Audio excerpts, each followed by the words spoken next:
brutally murdered by Hamas.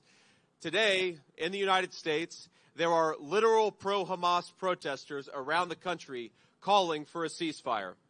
And what they're really calling for is for a... So on the October 7th memorial, J.D. Vance was in D.C. when he was making a speech calling out, saying how all these people that are pro-Hamas, who are literally wearing pro-Hamas headbands, calling for a ceasefire and death for the Jews, saying from the river to the sea, Palestine shall be free. As most of us know, who are educated, that literally means to wipe Israel off the map and killing millions of people that live in Israel, which is clearly calling for a genocide. This is another reason why we should be voting for Trump and Vance, as they're very pro-Israel and have very good ties with the Jewish community. Brutally murdered by Hamas.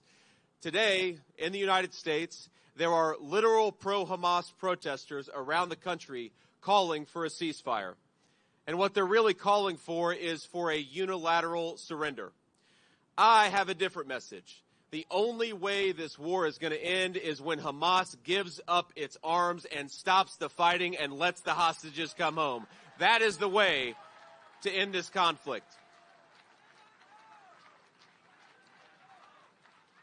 Now, my friends, you know this is not just a dispute about territory or borders. This is a war between a peaceful nation and terrorists who want to exterminate the Jewish people and eradicate the state of Israel forever.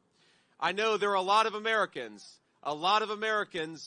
who will go to protests and chant this slogan, from the river to the sea, without knowing what it actually means.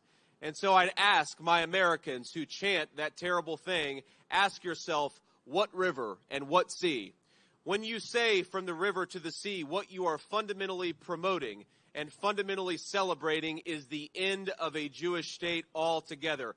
Educate yourselves about what you're actually saying. It's a disgraceful slogan that is going to lead to the genocide of millions of people, and no person, no American of good conscience stands for it. Americans believe that Israel, we believe that the Jewish state has a right to exist, and Donald Trump and I will fight for that every single day when we're in the White House.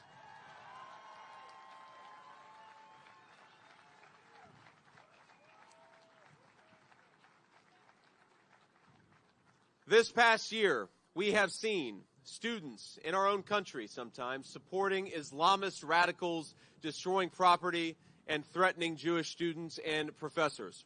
We've seen university leaders defending the destructive protests and struggling to condemn blatant acts of anti-Semitism. Of course, you have the right to protest, even if we disagree with your message. You do not have the right to harass your fellow students simply for being